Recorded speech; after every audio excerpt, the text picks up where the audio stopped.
This particular panel conversation is going to be looking at the whole area of trust and provenance in food and drink. And I think for Ireland in particular, that's a hugely important issue in terms of our competitiveness and our ability to sell high quality products in the global market. So trust and provenance is something that can't be considered lightly and is essential really, I think, to the future of the industry here. So I'm delighted to introduce you to Bríd O'Connell, who's the CEO of Guaranteed Irish, Jill Shaw, who's the ESG and Sustainability Lead at A&L Goodbody, the law firm, and Sylvain Charlebois, who's a professor at the Dalhousie University in Canada. So if you can join me, please, on the stage. Thank you.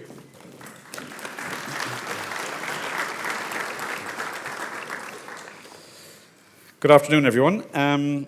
Bríd, I might just start with you because Guaranteed Irish is a business that's been around for over 50 years in Ireland. Lots of us who are old enough remember it for a long time. But maybe you could give us some sense of where does it sit now, how has it evolved, and how does it work in the Irish food industry? So Guaranteed Irish has been around for 52 years in Ireland. For our international visitors and attendees here, it was born out of a need back in the 70s when Ireland was struggling with employment and creating employment, and it has never really lost its vision in relation to jobs. But of course, as Ireland has evolved and become part of Europe, it has really strengthened and the economy has really grown. And as a result, Guaranteed Irish's role is still connected to jobs, but it's about sustaining jobs, sustaining communities, supporting provenance. And when we look at provenance, we look at trust very much so, and looking at the supply chain. So Guaranteed Irish has become really strong in the area of creating supply chains across all the sectors, not just food. And particularly for today, I think it's really interesting to hear the speakers talking about the supply chains and the opportunities and the challenges we have there. But in terms of Guaranteed Irish, our role is we issue a license. Our member companies earn the license of trust. They have to go through quite a bit of due diligence to earn that. And with that, I suppose it says to the consumer and it says to the businesses that they're trading with, both home and internationally if they're exporting, that we are a trusted business. We are doing things properly when nobody's watching. And I think that's really important. And the sustainability angle on our sector, on our piece within the Guaranteed Irish licensing system is all about looking at the supply chain. Who are the producers and the creators and the makers using, and how is that affecting, what impact it's having on the world and what impact it's having in Ireland at a bigger scale. So it's not just about, it's certainly not about made in Ireland, it's about supporting Ireland, but it's about looking at the impact of consumers' decisions in relation to that supply chain. And it's a private business, right? It's not state-controlled or state-owned. No, it's not state-funded, not a penny, yeah. Joe. So it is supported by the industry itself. So the industry are actually driving it. It's a not-for-profit, but all the business is into supporting, creating an awareness to the consumer and B2B market as well in terms of creating the awareness to look out for the G, to look out for Guaranteed Irish. And if you're buying a product with that license attached to it, be it B2B or B2C, you actually know you're working with a trusted business that has a trusted supply chain, totally traceable all the way back down. Okay, and have you got some recent examples of how that Guaranteed Irish brand is helping your clients to actually develop markets or build customer support? Well, actually, it's really interesting because we do regular research by KPMG. Actually, I'm sure they're in the room here today. But in relation to that, 84% of Irish consumers across, we'll say the Musgrave Group, we did a particular piece of work with them, 84% of them have highlighted that Irishness is really important to them. That's number one. 75% of our own members, and this is only our members, we have 2,500 to 3,000 businesses that are licensed now in Ireland. And 75% of them are saying that when they use the license, it has affected their sales positively. So the consumer is looking for legitimacy and trust. There's no question about that. And we have just did a little piece of work ourselves last week here in Cork with the food industry, and 60% of people are saying the number one decision on purchase points in food is trust. So we're really delighted with that. But it also shows the consumer is able to balance. I was really interested to hear Noel saying at the last session, the consumer is looking for value, and value isn't equal to price. Value includes price, but it also includes trust, sustainability, credentials, quality, really, really important. So there's a whole host of those that come in, I suppose, under the ESG banner, but people are looking for good products to buy, be it food or other sectors, but they want to be able to feel that they're very consumed with the impact of their purchase. And are there producers that you have rejected because they've tried to get into the Guaranteed Irish, but they just don't make it? Yeah, so we would have that. We'd have about a 15 to 20% failure rate every year on the application, and it does hurt me when I'm trying to grow the business to reject them. But the reality is, if they're going to damage the brand, they're going to damage the integrity of the other great producers, and we want to make sure we protect that. Okay. Jill, obviously in your whole area, it's advising corporates, working with them on the whole ESG agenda and broader sustainability agenda. So we're living at a time where ESG has taken a backstep politically, I suspect, particularly out of America, but in other parts of the world as well. In Europe, we're far more focused on it, and in the corporate world, you get a sense that people are sticking with it. So can you give us some perspective of what you're seeing happening around ESG with your clients? Yeah, so I'd say that, first of all, thanks, Joe. I'm delighted to be here this afternoon. I'd say that the focus, I suppose, on ESG has shifted slightly, and conscious that there's a bit of an international audience here today, so maybe just to give a bit of a background from an EU kind of legislative and policy perspective, the new European Commission has 7 different priority areas that it's focusing on, competitiveness being one of those. And as part of that competitiveness agenda, there has been a real focus on simplification of legislation, and that's across the board. It's not only relating to sustainability, but this has led to a number of what are called omnibus packages of legislation being introduced. The first one, and I think the most high profile of them, to be honest, was the omnibus package on sustainability that came in February of last year.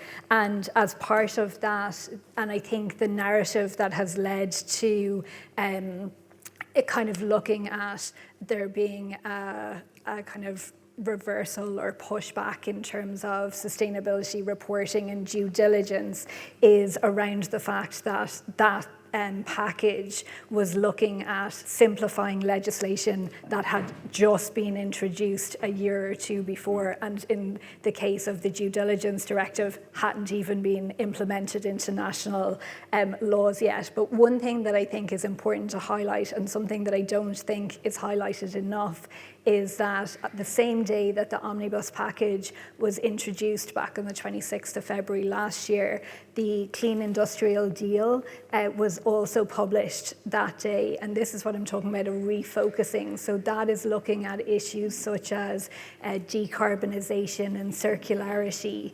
And there's been, I suppose, that shift or kind of focus around that. That doesn't mean that issues such as reporting and due diligence have gone away for companies, and we're certainly seeing a lot of businesses now that the omnibus has been finalised, which happened in just back in February. I think there's been a kind of refocus on that as a topic again, and I think even though the legislation, and for those that aren't familiar with it, what essentially has happened is the number of businesses that will be in scope of this legislation has been vastly reduced, but that doesn't mean that sustainability information isn't going to be needed and relevant for business partners of those that are in scope of reporting, and that's going to come in the next couple of years. Just more generally from a European perspective, there's a huge amount of sustainability related legislation coming down the track across a wide range of topics. I've already mentioned reporting and due diligence, decarbonisation, circularity, but others such as climate and nature related risks. There's legislation and policy initiatives coming in around that. Energy efficiency is another key one with the energy kind of crisis that we're having at the moment and the geopolitical instability. And I think it's important for businesses to really understand the different topics that are going to have a potential impact on their business, whether that's indirect or direct. So the Draghi report would have argued strongly that Europe has to become far more competitive and take a lot of the complexities and bureaucracy out of the entire system. So how is that kind of playing with that thought that there's a whole pipeline of legislation coming down the tracks? And I think that's why it's really interesting. Like, on one hand, there's this push for competitiveness and this look at these omnibus packages and simplifying measures. But at the same time, there is a huge amount of legislation looking at specific kind of sustainability topics, and that's continuing at pace. So how do you balance those, and how do you make that in more competitive environment for businesses? Okay. I think that's something that is being struggled with at the moment at a political level, and it'll be interesting to see how that plays out. We've seen that with the omnibus in terms of the simplification or the reduction in scope of reporting and due diligence, but we've also seen that, I'm sure many in this room here are familiar with the EUDR, or the regulation on deforestation-free products. That has been started over the last number of years as well. For example, under the batteries regulation, there was due diligence obligations that were supposed to come in last year. They were pushed out. So I think we're seeing that a lot. Unfortunately for businesses, what that means is there's a huge amount of uncertainty, and I think that there is a bit of resonance, you know the word I'm saying, resonance, on the part of businesses around kind of taking steps towards looking at more kind of sustainability topics, because they went full steam ahead on, say, reporting to align with the Corporate Sustainability Reporting Directive. Then that was paused for a couple of years. They've looked at EUDR and getting organised for that, and then that's been pushed out. So it's very difficult for sustainability teams to kind of go to the wider business, the executive teams, and be saying, there's another thing that we need to prepare for. And I've heard that from clients that is a concern and something that they're having to work around within their own businesses. Sylvain, you're coming from a Canadian perspective, so North American. You're looking in, you're looking in on Europe and looking in on Ireland. So in Canada right now, when you think about the food industry and consumers and how their trends that are evolving there, what's your sense, and is there much of a difference in Canada in terms of the way consumers are thinking about food and beverage as against what's going on in Europe at the moment? Well, first of all, thank you for having me and including Canada as part of the program. Yep. It's great to be here. Listening to both of you, it's a refreshing, but I would say in Canada right now, there's one word that comes up to my mind, it's cynicism. About everything. Right. Everything. We're in North America, so we're heavily influenced by Washington and everything that's going on there. And so when we think about sustainability, climate change, animal welfare, pick your poison. There's cynicism all the time, and that's fueled by bots, influencers, news, legacy media. Perceptions are influenced in many different ways. Actually, I was just listening to the news this morning in Ireland, and there's this study suggesting that Irish folks are not watching news anymore, or less of it, because they just don't trust it. Where do they get their information? Through certification? Yes, they trust. We actually have some of that. But there's always some reports saying, well, maybe some companies are cutting corners, to your question earlier, which I thought was good. And going back to your point about bureaucracy and competitiveness, I fail to see how both can cohabit, to be honest. We've seen a slew of regulations. In Canada? Oh, yeah. Oh, yeah, for climate change, carbon pricing, packaging, recycling. Every time you have an election, MPs are coming in with new ideas, and they come in with new regulations without thinking about looking at all new policies through the lens of affordability and competitiveness. And right now, Canada has the highest food inflation rate among G7 countries. Why? That's why we're not focusing on competitiveness. So on the one side, you're seeing cynicism coming from industry and folks that are seeing their food bills go up. Yeah. And on the other side, you're seeing cynicism of people saying to government, you're not doing enough. We need more. So there's some friction there. Yeah. And how are the politics of that playing out now? I mean, is the current government acknowledging that issue of a risk to competitiveness by overloading an ESG agenda, or are they very much in tune with that? It's been interesting because what I've seen, so we have a new government in place in last year, and in fact our Prime Minister was actually in Ireland just a few days ago. He's part Irish, not all Irish, but part Irish. He was visiting Mayo, where his grandfather was, and what I saw from Prime Minister Carney was he was elected to do something, but he's doing something completely different. And he's still very popular.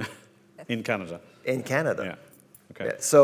Yeah. So to me, I can't, it's hard to talk about food policy without talking about politics. So I apologize for that, but you have to really look at the electorate wanting something, governments are delivering something else, and they're still okay with that.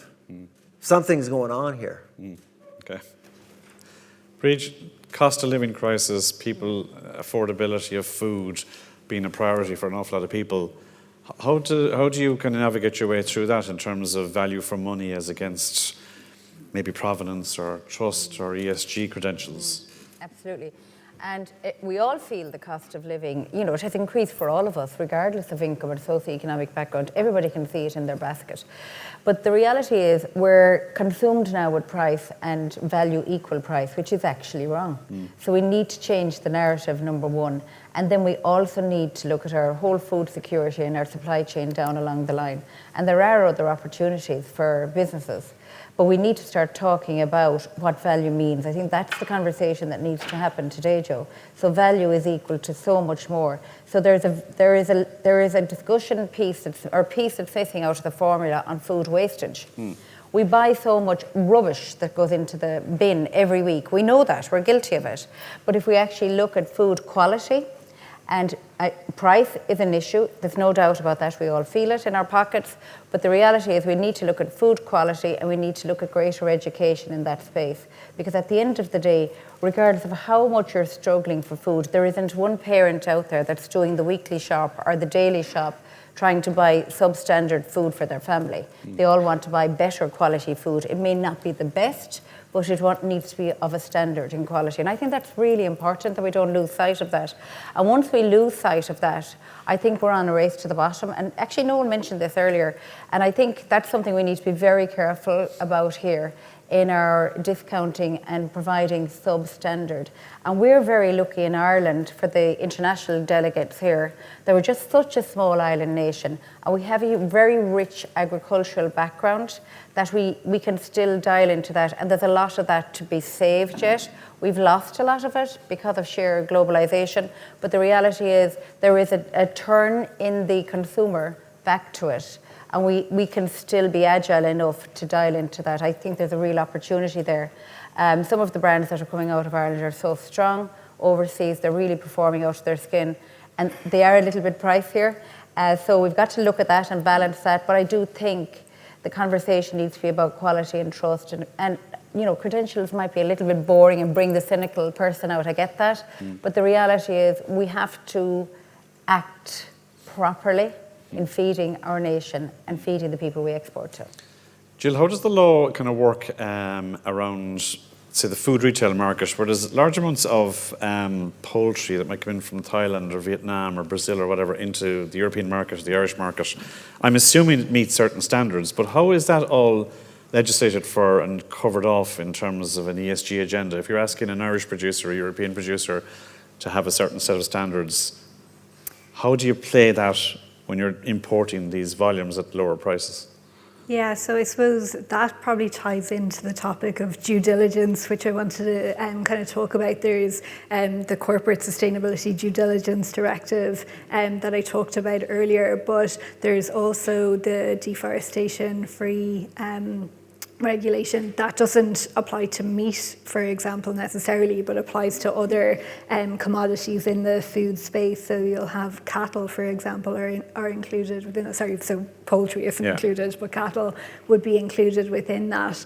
And although, as I mentioned earlier, that legislation is just going to apply to the largest of companies, it's not just European companies that it's going to apply to. So if you have a substantial presence in the EU, then that legislation is going to apply directly to you as well. But also, if you are a business partner of one of those, you're going to have to be looking at that kind of due diligence. And what that means, I suppose, in practice is that you need to be identifying and assessing both actual and potential adverse, and I think it's important to emphasize here, it's environmental and human rights impacts of your business and the products that you are bringing in. And does that rest on the importer or the retailer, or who? What point of the chain is responsibility lying? So,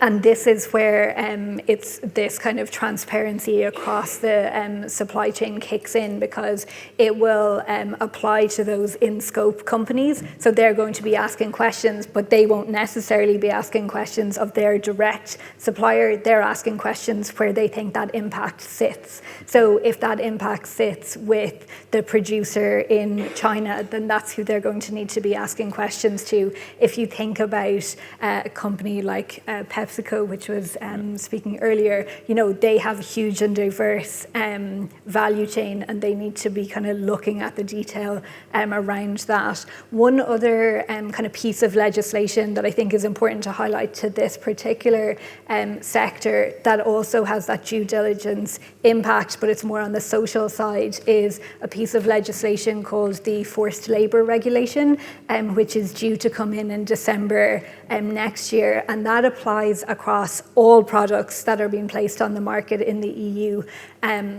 And it requires businesses to ensure that there isn't forced labour anywhere in the supply chain, and that's something that, as an industry, there have been issues with in the past. So it's thinking about that kind of transparency piece. And one other point that I just wanted to mention, because it's been talked about already, is that kind of certification piece around sustainability. And I think that's so important in the context of that transparency piece. And again, there's legislation that's coming in September of this year that's really relevant from that perspective. And for those who aren't familiar with it, it's the Empowering Consumers for the Green Transition legislation. And in terms of those labels or certifications, there's going to be a prohibition on using sustainability labels specifically if they if they're not based on a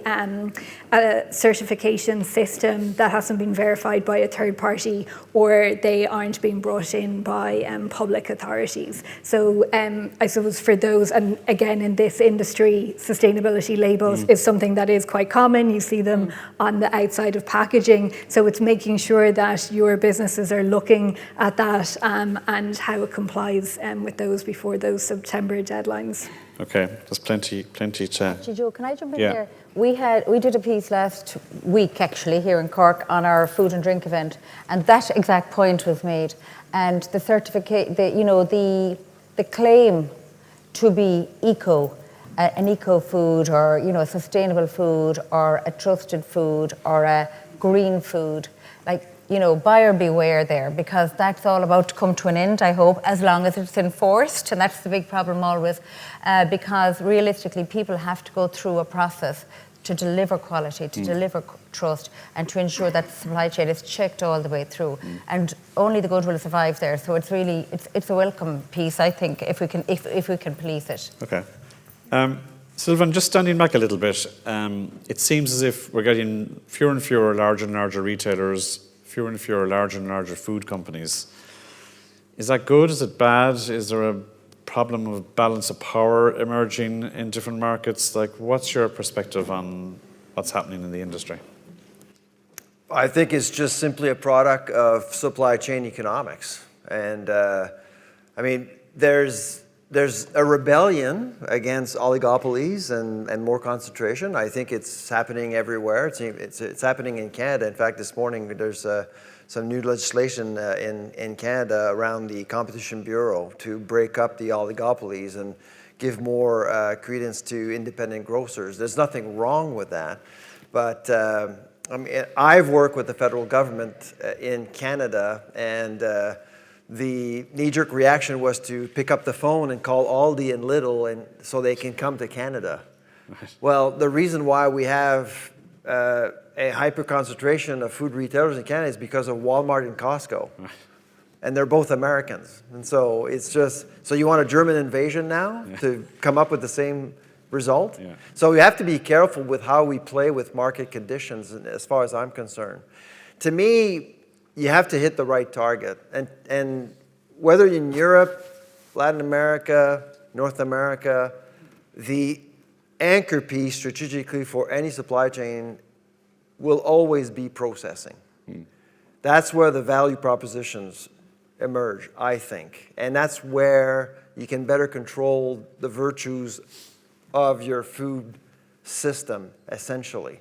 And Canada is paying the big price for that now, because we do little processing. And that's why food inflation is so high. And that's why the trade dispute that we have with America right now is so critical, because we were just not ready. In Europe, it's more of a sovereign economy, so you're not exposed to that. So the fact that you've actually valued and honored the principles of processing is helping you. And the other thing that's helping Europe right now is that your food economies are much more regionalized. Canada is very homogeneous compared to Europe. Okay. So to your point about local, I think it's hypercritical that we actually get consumers to trust local food, not necessarily to increase sales, that's a good thing. It's also about education and awareness. I think we've lost the plot on food processing in Canada because we just took everything for granted. We'll grow wheat and we'll figure it out. We'll actually produce beef, we'll figure it out. But we never actually talked about how to add value and adapt to market trends like GLP-1s, like local foods, like fiber, or all the things that we've talked about this morning. We're incredibly vulnerable just because of that. So I would say to your question, essentially you have to really hit the right target. And to me, the retail force is just the wrong target. People need to look up the food chain. I think we all have a kind of a romantic view of startups, right? Food, drink companies, beginning, entrepreneurs, innovation, get going, build a new business.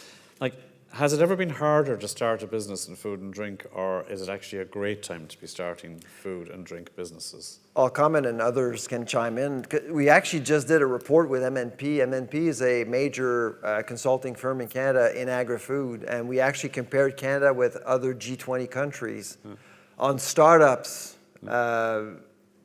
What we found out, of course, it was for Canada, so we looked at what we're good at and what we're not so good at. That's why I can comment on what's happening in Europe, because there's lots of great things going on in Europe. And in Canada, we need to improve on a lot of things. And there's one thing we need to improve on is startups. Not necessarily because we create not enough of them, we create too much of them, too many of them. Oh. Too many actually are starting up with the support of government or not, with no capacity to scale up. Okay. Zero. You'll make muffins until the end of time. Yeah. That's the problem. Yeah. So if we figure out a way to help companies scale up, create an ecosystem around them, and that's the other thing that Europe does well. You don't think about creating companies, you're also creating an ecosystem to support that company, ingredients, and so on and so forth. We don't have that in Canada right now. So a lot of countries are able to start a company. It's easy to start a company, but to actually make a company competitive over time is incredibly hard. Yeah, so we have Enterprise Ireland presenting tomorrow to talk about the supports they put in place to try and help companies grow from start to success. And maybe there'll be some insights from that. But Bríd, you must have new companies coming to you wanting to get on your platform. So what's your sense of the energy level there is among startups at the moment? Is there a lot going on? Is there not a lot going on? Are people a bit shy about starting up? What? No, it's really thriving here in Ireland, I would say. We've always been entrepreneurial here for international visitors, but I think in the food space it's very exciting at the moment. Everybody's talking about protein and fibre, GLP-1s, it's all very exciting. And it's the next thing. What's the next thing? So I think there's a great ecosystem in Ireland for startups, but also for scaling and for exporting. So we are good. And I also think the more important thing here in Ireland that I think is probably unique to Ireland, because we're such a small market, there's a great opportunity to get a point of proof and gather your evidence. And you have great resources like the Food Academy that's run with SuperValue and Sintra, and the businesses coming through there really get a sense of, will it work, and if it's going to work, have I the ability to scale? They're going a whole learning process there, so I think that's great. And also the other thing that's very unique to Ireland is that we're all related to each other. So when you make a batch of scones and you sell them in your local SuperValue, everybody down the road is going to try them and the word spread. So word of mouth in terms of a small market like that is great, but it also gives you a great test bed. And, we're not backward about coming forward. And what that means is we're not shy about complaining. So in terms of getting the feedback, it's really good. But the supports are there. There's no question about that. And everybody's out there to help. And our job is to make sure that we create those networks to support them. And Jill, how do you think it is for young startup companies dealing with the sort of stuff you've outlined there and discussed? And maybe related to that, is technology helping in areas like blockchain, traceability systems, digital labeling, AI? Is that all helping to build trust and provenance for young companies as much as established companies? Yeah, so I suppose in terms of the regulation, it's probably more of creating difficulty for them. But I think from a sustainability perspective, what is really helpful for startups is taking sustainability kind of into account as you're building the company will really stand to you, especially if you're high growth, that you're looking to grow rapidly. Having those kind of processes, etc., in place, and AI technology will help and feed in to that. And I think kind of going back to the technology around kind of traceability, etc., the point that we were talking about earlier in the context of greenwashing is really important when you're talking about the use of AI, because I think there can be, especially when we're still at the early stages in terms of AI adoption and use within companies, there's a real risk of increased greenwashing, I suppose, because of that, because you're using AI, it might lead to false, misleading, unsubstantiated claims being made to the public. And that's where that legislation that I was talking about earlier is going to be like kicking in and making sure that there is obligations to kind of stop for that. So from a internal processes perspective, it's making sure that you have robust systems in place to kind of verify the information from the use of AI. And that's obviously a general comment and not just in relation to sustainability information. But I think that and having those, especially as a startup, is going to be important.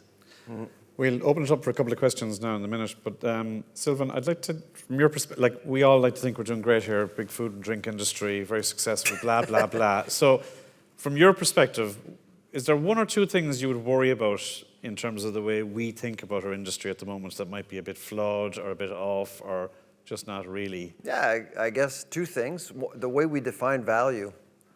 I think value is about context.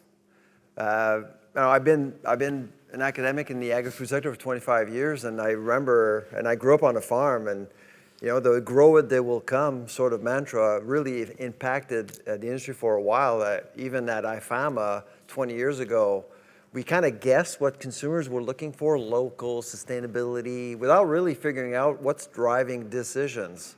Right. And we know that price is a big one. Yeah. We all know that. Yeah. But I do think that context is a big factor now more than ever because of AI, because how people are influenced by all sorts of things in their lives. And I mean, we did a study on how people make their decisions and who they trust. And it boils down to one thing. People will listen and act based on what someone will tell them, and that someone has to be someone that thinks like them. Right. That's it. Okay? It can be a politician, it can be an uncle, the mother. That person has to think like them. They have to think that that person thinks like them. That's the biggest driver. Right. So value, how we define value is key. And the other thing, of course, is AI. I mean, AI is unbelievable. What's going on right now with AI? So we often talk about, so your point about greenwashing. So we think about how AI is empowering industry. Well, AI is empowering consumers, either the right way or the wrong way. We all know that. Yeah. There's a lot of stuff going on with AI. So I teach for a living at a university. When you're in front of 25, 30 master's degree students with their computers in front of you, and you're teaching in real time, the experience is very different than 10 years ago. You cannot say something unless you're absolutely sure. Because someone will call you. My career finished in teaching. I mean, teachers in the room know exactly what I'm talking about. When you're teaching in real time, you have 25, 30 people that will be arbitrators of truth. And what is truth? AI will tell you. ChatGPT will tell you what truth is. Yeah. But just on that note, if I can, Joe, I do think the consumer is extremely savvy, and with the help of AI, they're making their own decisions. I don't know if I necessarily agree that they're being led by somebody they identify with. They may come across some piece of news through an influencer, but they don't always believe in it, and they do their own research and due diligence and experience. And the word of others, that is like them. I agree. Some chatbots, their main reference, their main body of data is Reddit and Wikipedia. Mm-hmm. So I will not rely on Reddit or Wikipedia to make a decision for myself and my family. Sure. But a lot of people don't know that. Yeah, but I do think the consumer has the ability, I know the consumer, I see it all the time, and as a consumer myself, you have the ability to say, this is good for me, I can afford this, this has an impact, you know, where it's come from has an impact in the world, and they're part of my value chain. Now, I don't stop and have that long thought process in the supermarket when I'm shoving it into my basket, but I actually have an awareness of the different brands and the different products that are out there and the history associated with them, particularly in this island, because it's quite manageable. So I don't think all is lost. I do think education is key, and knowledge is really important, and solid, trusted knowledge, and the certification will go a little bit with that. So we have time for one or two questions. Is there anybody in the audience who'd like to ask the panel or make an observation on anything they've said the last while? No? Yeah, here. There's one. Just wait for the microphone, please.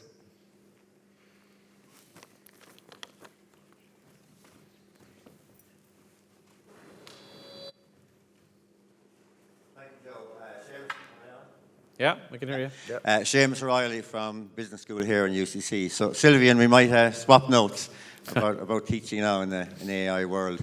But I'd like Joe to go back to the digital technology and how it might enable trust and provenance, and maybe all three will have a view on it, but particularly Bríd, in terms of the membership base of Guaranteed Irish.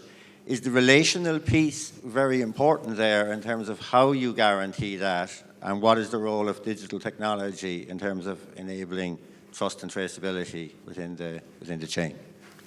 Well, the relationship piece is with us in the business, and it's the license is awarded to the business and how they operate, not necessarily the product. So I think that's really important to clear that definition up and that understanding. And then in terms of, sorry, your second part of the question was? So digital technology, like blockchain or any of these types of technologies. That is not for us to Yeah, we can overuse Yeah. technologies, and I'm Yeah. just interested in how you establish the traceability, and then maybe some other views on the use of digital technology today. The traceability in relation to the members that we issue a license to is they, I suppose, confirm their sustainability credentials, and we have to check those. But we don't check the likes of blockchain, etc. That's beyond our remit. Yeah. Thank you. Yeah. Thank you. And maybe at this stage, oh, we've one more here on the right, sorry.